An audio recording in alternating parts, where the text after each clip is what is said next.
कि आज एमपी के अनेक जिलों में बारिश और बाढ़ की परिस्थितियां बनी हुई हैं। अनेक साथियों के जीवन और आजीविका दोनों प्रभावित हुए हैं। मुश्किल की इस घड़ी में भारत सरकार और पूरा देश मध्य प्रदेश के साथ खड़ा है। शिवराज जी और उनकी पूरी टीम खुद भी मौके पर जाकर राहत और बचाव काम को तेजी से कर रही है।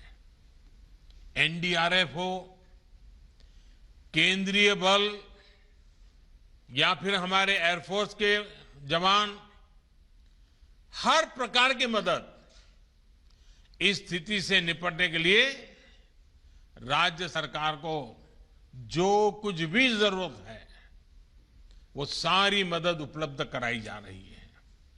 भाइयों और बहनों, आपदा कोई भी हो, उसका असर बहुत व्यापक होता है, दूरगामी होता है। कोरोना के रूप में तो पूरी मानवता पर 100 साल में सबसे बड़ी आपदा आई है। पिछले 100 साल में दुनिया के किसी देश ने ऐसी मुसीबत नहीं देखी। पिछले साल की शुरुआत में जब कोरोना संक्रमण फैलना शुरू हुआ तो पूरी दुनिया का ध्यान तुरंत अपनी स्वास्थ्य सुविधाओं की तरफ गया। हर कोई अपनी मेडिकल सुविधाओं को सशक्त करने में जुट गया।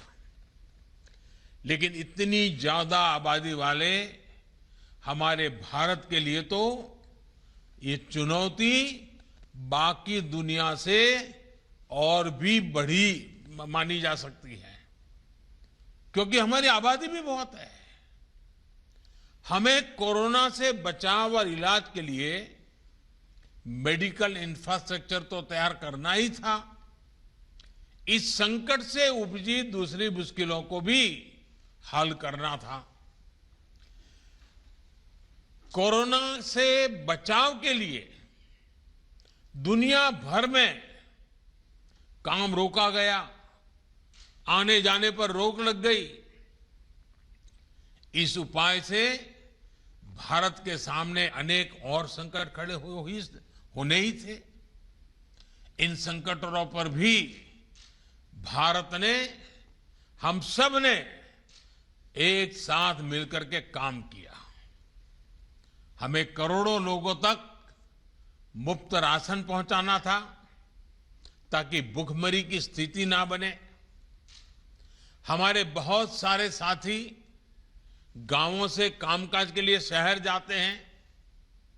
हमें उनके खाने पीने, रहन सहन का प्रबंध भी करना था और फिर गांव लौटने पर उनके लिए उचित रोजगार भी सुनिश्चित करना था। ये सारी समस्याएं एक साथ हिंदुस्तान के हर कोने में हमारे सामने थी, जिन्होंने बाकी दुनिया की अपेक्षा भारत की लड़ाई को और भारत के सामने पैदा हुई चुनौती को कई गुना अधिक चुनौतीपूर्ण बना दिया। लेकिन साथियों, चुनौती कितनी ही बड़ी क्यों न हो, जब देश एकजुट होकर उसका मुकाबला करता है तो रास्ते भी निकलते हैं, समस्या का समाधान भी होता है। कोरोना से उपजे संकट से निपटने के लिए भारत ने अपनी रणनीति में गरीब को सर्वोच्च प्राथमिकता दी। प्रधानमंत्री गरीब कल्याण अन्न योजना हो या फिर प्रधानमंत्री गरीब कल्याण रोजगार योजना, पहले दिन से ही गरीबों और श्रमिकों के भोजन और रोजगार की चिंता की गई। इस पूरे कालखंड में 80 करोड़ से अधिक देशवासियों को मुफ्त राशन पहुंचाया गया है।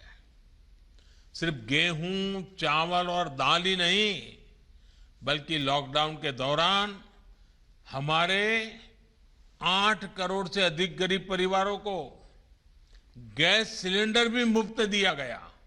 80 करोड़ लोगों को अनाज, 8 करोड़ लोगों को गैस भी।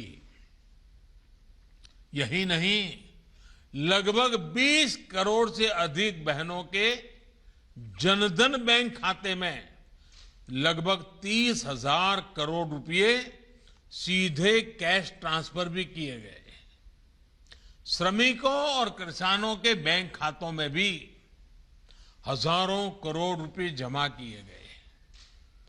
अभी 2 दिन बाद ही 9 अगस्त को करीब करीब 10-11 करोड़ किसान परिवारों के बैंक खाते में फिर से हजारों करोड़ रुपए सीधे ट्रांसफर होने वाले हैं।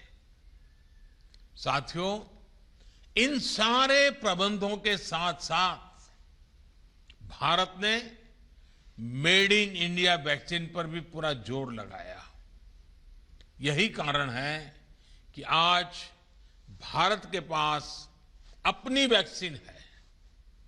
ये वैक्सीन प्रभावी भी है, सुरक्षित भी है। कल ही भारत ने 50 करोड़ वैक्सीन डोज लगाने के बहुत अहम पड़ाव को पार किया है।